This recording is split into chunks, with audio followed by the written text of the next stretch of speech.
Fala futebolaço, eu sou o Dieguinho. Bom, galera, tá entrando no ar a nossa segunda edição deste sabadão, como sempre, com muita informação para vocês. Chega deixando o like no começo do vídeo que ajuda bastante. Se for a sua primeira vez aqui no canal, seja muito bem-vindo à família Futebolaço. É um prazer poder produzir conteúdo para você todos os dias, então já se inscreve aí no canal. Quiser comprar camisas do Vascão da Gama, entre em contato com a gente lá na lojinha do Futebolaço, a gente envia para todo o Brasil. O nosso foco é em camisas aí usadas e antigas, mas tem camisas um pouco mais recentes que acabam chegando pra gente também. Se quiser vender alguma camisa, estando em bom estado, sendo original, entre em contato com a gente. Serve casaco também, agasalho, tá? Dá um salve na gente lá, que a gente pode estar negociando a compra de algum item desse com vocês. Dito isso, vamos agora aí às informações. Olha, a rodada tá muito boa até aqui pro Vasco, só falta um jogo para a rodada de sábado ser encerrada. Vamos aos resultados. O Grêmio perdeu em casa pro Mirassol por 1-0. O Fortaleza venceu o Vitória no confronto direto em casa por 2-0 e foi bom esse resultado pra gente. O Fortaleza segue na vice-lanterna, mas o Vitória, um simples empate, momentaneamente já passava o Vasco na tabela, já que Vasco, Vitória e o Juventude todos têm 22 pontos. Então o Fortaleza deu uma crescida de pontos, mas travou o Vitória, vi como um bom resultado. O Palmeiras está empurrando 4-0 no Inter. No momento que eu estou gravando, tem 15 minutos do segundo tempo. Primeiro tempo acabou 4-0, 3 gols do Vitor Roque e 1 do Lucas Evangelista. E o Inter é um time pensando em subir na tabela e se afastar dessa zona maldita. O Inter é um dos times que a gente, com mais umas 2 rodadas aí, sequência de vitória, a gente pode, quem sabe, tá ultrapassando. Também vejo como um resultado positivo. E para a galera que tá secando o Flamengo na luta pelo título, Palmeiras e Cruzeiro vem ali cabeça a cabeça com o Flamengo, então é um ponto positivo dobrado, digamos aí. E aí a rodada de sábado, ela fecha às 21 horas, inicia o jogo, né? Termina às 23, Fluminense e Corinthians. Esse jogo aqui, o ideal seria um empate ou no pior dos cenários. Eu sei que a gente é rival e tal, mas pensando em brasileiro, pra gente seria bom aí uma derrota do Corinthians ou um empatezinho para nenhum dos dois andar muito. E o Vasco, com esses resultados de hoje, no mínimo, caso a gente vença o Ceará amanhã, a gente ganha mais uma posição. Pô, como assim, Dieguinho? Explico. O Vasco tem 22 e acima dele nós temos o Atlético Mineiro com 24. O Galo joga em casa com o Santos, resultado que interessa muito pra gente, tá? A gente tem que dar uma olhadinha nesse jogo que vai rolar na Arena MRV amanhã às 4 da tarde. E o Grêmio já jogou, o Grêmio perdeu pro Mirassol. Então se o Vasco vencer o Ceará, ele salta para 25 e passa o Grêmio que tem 25, sendo que o Grêmio tem 6 vitórias, o Vasco iria para a 7ª, e ainda que dependesse de saldo, o Vasco tem saldo -1, em caso de vitória melhor esse saldo, ou para 0 ou para 1, dependendo do placar. E o Grêmio já tem saldo de -5, então basta uma vitória simples do Vasco, amanhã a gente passa o Grêmio, com possibilidade também de passar o Atlético Mineiro, tá bom? O Atlético Mineiro tem no momento 24, o ideal seria um empate, tá? Porque nem o Galo soma muito ponto e nem o Santos também pontua. Então o Santos ali ficaria com 23, o Vasco venceria 25, o Galo chegaria a 25 e o Vasco também passaria o Galo, porque o Galo ficaria com 25, empataria em número de pontos com o Vasco, mas o Vasco tendo uma vitória a mais, e se fosse para o saldo, idem. O Vasco tem um saldo bacana nesse momento, considerando a situação deles de tabela. Vai que um dado curioso, até o 7º colocado, que é o São Paulo, todo mundo tem saldo positivo. 3, 17, 6 e por aí vai. Daí em diante, do 8º para baixo, todo mundo, sem exceção, tem saldo negativo. O curioso é que o Vasco e o Ceará são as equipes de melhor saldo do 8º colocado para baixo, ambos empatados com -1. O resto é -8, -3, -5, -7, -11, -15, -22, -19. Então o Vasco leva vantagem. Outro trunfo para o Vasco nos critérios de desempate, o Vasco é um time que pouco empata, são 4 empates só. Por outro lado, perde muito. O Vasco tem 11 derrotas no campeonato e é uma das equipes que mais perdeu na competição. Então amanhã é torcer para o empatezinho entre Galo e Santos, vitória da gente. A gente salta de 15º para 13º. Pensando na próxima rodada, tem um clássico dos milhões contra o Flamengo. O Flamengo joga com a gente entre os jogos aí que ele vai ter da Libertadores. O Flamengo faz o jogo de ida no Maracanã na quarta-feira e vai decidir fora de casa a classificação ou não para a semifinal da Libertadores na outra quarta. Então pode ser, não vou cravar aqui, que o Flamengo venha jogar com a gente ou com freio de mão puxado ou com um time misto, pensando aí no jogo contra o seu adversário. Até me fugiu agora quem que o Flamengo pega na Libertadores, estou focado mais aqui na Copa do Brasil no momento, tá bom? Então, informação importante. E aí, pensando numa próxima rodada, Vasco chegando a 25, no momento ali teríamos o Corinthians, que tem essa situação com o Fluminense, o empatezinho vai, a gente chegando a 25, ele vai a 27, o Fluminense vai a 29, então o Vasco já ficaria ali com 25, podendo pegar na próxima rodada o Corinthians, e o Inter, que tá tomando um sapeca do Palmeiras, tem 27. O próprio Ceará, que vai ser um confronto direto amanhã, estagnaria com 26, e o Corinthians também empatando ou perdendo para o Fluminense ficaria entre 26 e 27. Então, para a próxima rodada, o Vasco poderia pleitear sair ali de 13º para a 10ª colocação. Aí você começa a largar, fazer uma gordura e largar essa zona maldita e ir para uma zona de tabela que condiz mais com o elenco do Vasco. O Vasco não tem time para lutar contra rebaixamento, beleza? Então fiz esse preâmbulo para vocês, quero te ouvir. Deixa a sua opinião aqui embaixo nos comentários sobre o que vocês estão achando aí dos resultados da rodada e essa minha projeção. Agora eu vou virar a chave e vou falar um pouquinho sobre fornecedora de material esportivo. Temos novidades sobre a Nike. Antes, lembrar vocês aí que tá rolando a promoção da Semana do Consumidor. Se liga que a promoção termina agora dia 15, foco total nesse final de semana. A Golcase lançou umas promoções bem legais. Se você levar o copo Vibe, que é o nosso copo térmico aí, porque é absurdo, tem estampa pra caramba, tem muita estampa legal que você pode personalizar com nome e número. Galera que tá apaixonada pelo Léo Jardim, pode meter um 01 Léo Jardim aí, você pode botar o seu nome. A garrafa Fresh, ela tem dois tamanhos. Ela tem um tamanho de 950 ml e ela também tem um tamanho de 650 ml. Se você levar a garrafa de 650 ml, aplicar o nosso cupom mais o copo térmico, tá entrando um desconto muito bom e você vai levar esses dois itens aí absurdos. Lembrando que tem uma variedade muito grande de estampas para vocês darem uma olhadinha lá.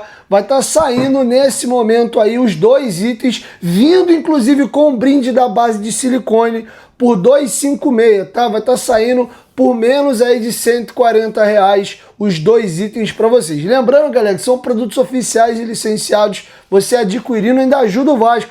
Percentual da venda vai direto pro bolso do Vascão da Gama. Não esqueça de usar o cupom GOVASCO para garantir o seu desconto aí, tá bom? Eles enviam para todo o Brasil, você pode parcelar, tem de outros clubes, tem outros itens também, tá? Tem capinha de celular, tem mochila, carregador portátil, carregador de celular, tem muita coisa legal. Golcase, parceira do canal Futebolaço. Pode ir no QR Code da tela ou no link da descrição. Tá passando para vocês aí na tela, galera, duas publicações que o Vasco fez. Uma do Nuno, aquela tradicional comemoração dele como se tivesse uma chama na mão. O Vasco postou uma foto com a palavra escrito Aura. E uma outra foto da classificação contra a equipe do Botafogo.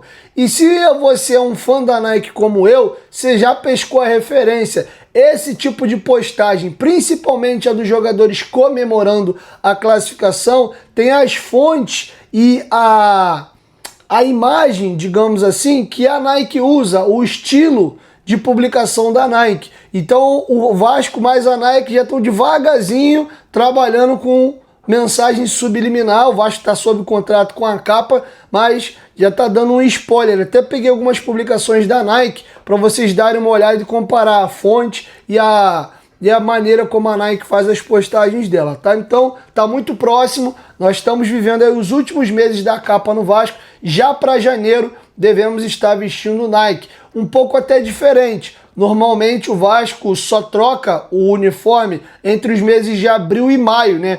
Os uniformes sempre são temporada 66, né? Por exemplo, o uniforme atual do Vasco é temporada 2025-2026. Ele vai normalmente até abril. Quando vai estrear o Brasileiro, Aí o Vasco lança uma camisa, um pouco depois lança outra. Normalmente lança a camisa número 2 primeiro, que é a branca, depois lança a preta. Aí, quando chega lá para setembro, agosto, o Vasco costuma lançar o terceiro uniforme. Esse é o praxe, é o padrão normalmente, tá? Mas como vai ter uma troca de fornecedor, o Vasco deve se antecipar aí e deve estar já lançando os uniformes da Nike no início de 2025. Então, estamos aí chegando à metade do mês de setembro, daqui a 3 meses e meio mais ou menos, você pode estar ostentando aí as camisas da Nike, beleza?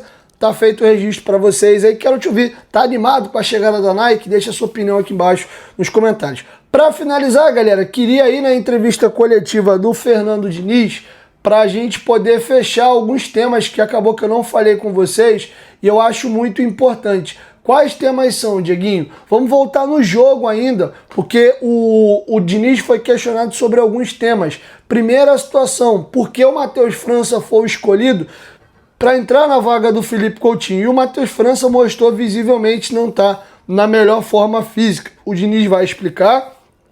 O Vitor Luiz chegou a aquecer no intervalo, mas de novo o escolhido para entrar foi o Puma. Ele jogou improvisado na lateral esquerda, tendo um lateral esquerdo de ofício no banco. O Diniz foi questionado por que o Puma e não o Vitor Luiz na entrada ali do Lucas Piton, e também por que o Verratti não foi substituído no jogo contra o Botafogo. Muitos torcedores reclamando da partida do Verratti, que ele não segura uma bola, que isso, que aquilo, mas o Diniz vai explicar o porquê que manteve ele e também abriu margem dizendo que sim, há possibilidade em outros jogos tirar o Verratti, mas ele vai explicar o porquê que nesse jogo específico ele não quis fazer isso. E aí, para fechar, outro tema para mim também importante, o Andrés Gomes, que foi contratado para ser esse ponta de velocidade, um jogador que a gente não tem muito essa característica no elenco, e por que que, de novo, mais uma partida ele fica no banco e não sai. Então, com vocês, o Fernando Diniz explicando algumas decisões que ele tomou na partida com o Botafogo. Confere aí. A escolha do Matheus França,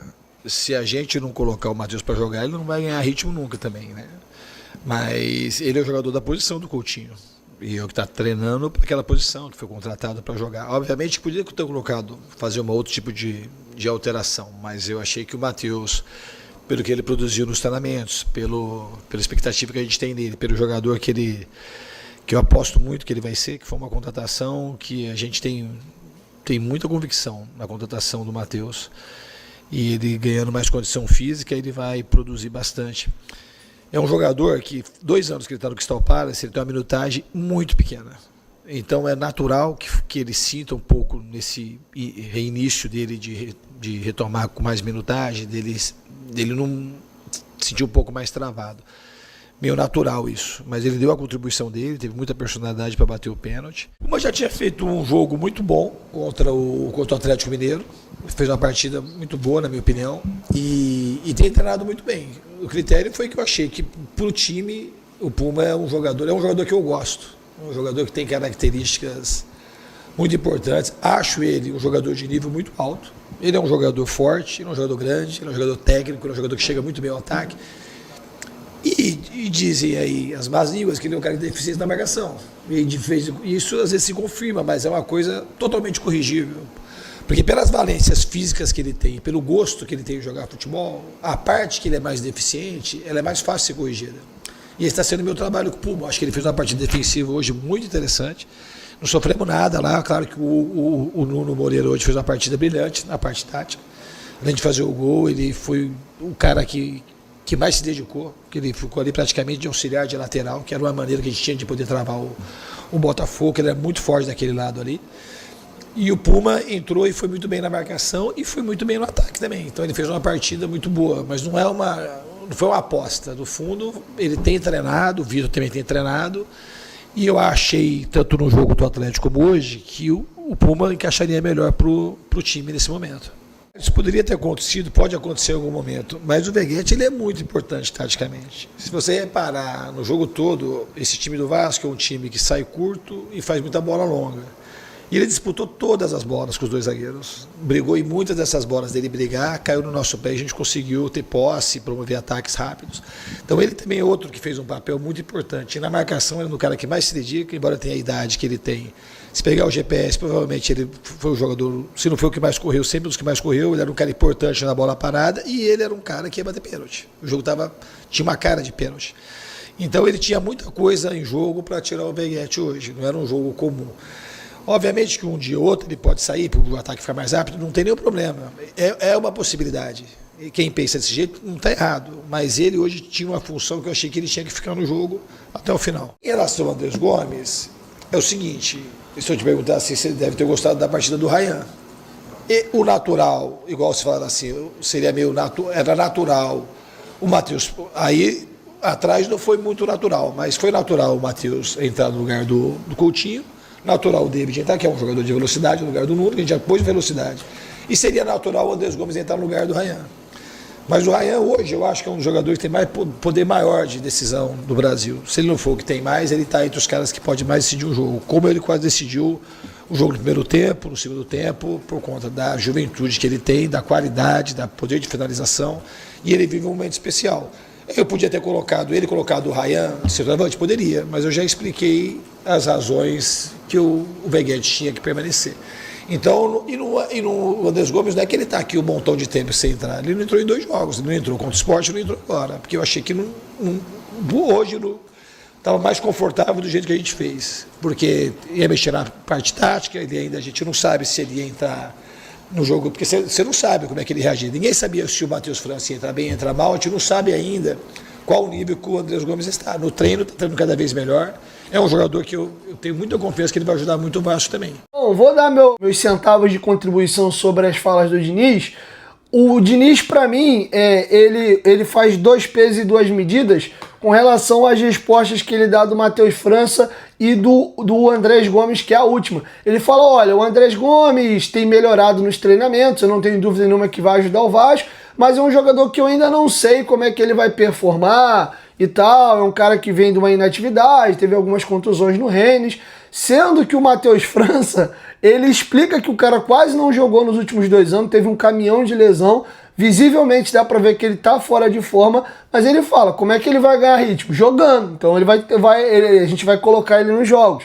Então ele não usa a mesma régua pro Matheus França que ele usa com o Andrés Gomes. Confesso que isso me incomodou um pouquinho, mas, enfim, entendi ali a dele. Se você olhar também, o Diniz, para substituir o Coutinho, ele teria que dar uma improvisada, né? Se ele não fosse no Matheus França, que é camisa 10 ali de origem. Ele poderia trazer o Ryan para jogar atrás de centroavante, podia botar o David, abrir o Andrés Gomes, mas ele optou em ir com o Matheus França. E aí, sobre o Piton e a entrada do Puma, para mim tá muito claro que ele não confia muito no Vitor Luiz e ele gosta do Puma, cara. Ele pretende trabalhar as deficiências do Puma, que é mais a parte defensiva, e é mais no 1 para 1, porque o Puma no jogo aéreo, por exemplo, ele vai muito bem, fez até um gol contra o Mirassol, cortou 3 bolas de cabeça bem importante no jogo do Botafogo. Eu acho um bom jogador e, sinceramente, eu acho que faria bem ao Puma, de repente, mudar de posição.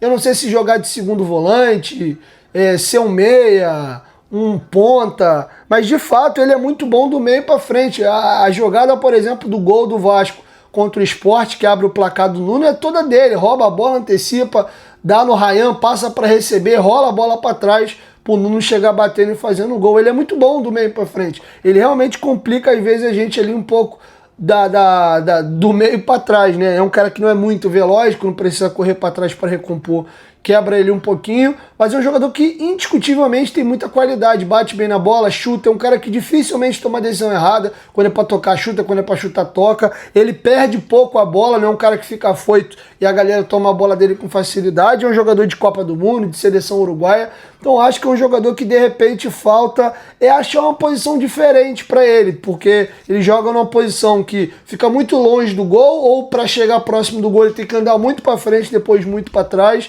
e ele tem muito mais valências ofensivas do que defensivas, o que não quer dizer que não possa ser corrigido, como disse o próprio Diniz, tá bom? Então, sobre as respostas dele é isso. E nesse jogo específico do Botafogo, eu concordo em gênero, número e grau com o Diniz. Não era para tirar o Verratti.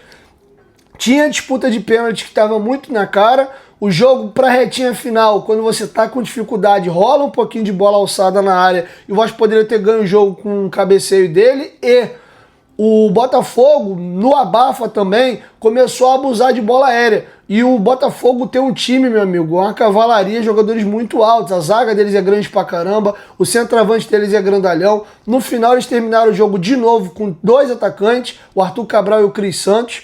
Então o Verratti foi muito importante nessas escanteios, faltas laterais, para cortar bolas ali nos cruzamentos. Então, de fato, mesmo que ele atrapalhava numa situação ou outra, havia um risco de você não conseguir matar o jogo em tempo normal e acabar perdendo ele para bater os pênaltis, tá? Fora que o Vasco poderia ter tomado algum gol numa bola parada dessa, sem ele ajudando na bola aérea defensiva. Então, no jogo específico do Botafogo, na minha opinião, acho que o Diniz acertou em não tirar o Verratti. Tem outros jogos que não tem disputa de pênalti, não tem essas especificidades que a gente citou, que às vezes ele tá atrapalhando e de fato o Diniz, na minha opinião, erra em não substituir. Mas no jogo do Botafogo, acho que ele agiu da maneira correta, beleza? Então é isso, galera. Assim eu fecho com vocês a nossa segunda edição e amanhã a gente volta aí com 2, talvez até 3 vídeos, tá? Beijo no seu coração, saudações vascaínas. Use o espaço para comentários aqui para deixar aí a sua opinião. E pô, vai lá na Golcase, prestigia a parceira do Vasco, adquire produtos oficiais e licenciados. São itens lindos, cara. Além da função absurda, né? Térmica, são produtos de qualidade. Eu trabalho com a Golcase há 3 anos e meio. Eu consumo produtos da Golcase antes de ser um parceiro da marca. Então, recomendo na minha casa que todo mundo usa Golcase. Eu, minha esposa, minha mãe, meus irmãos. Então, é uma marca que a gente gosta e recomendo para vocês. Beleza? 1, 2, 3. Futebolaço, tamo junto, família. Mas não esqueça de usar o cupom GOVASCO para garantir seu desconto. Tamo junto.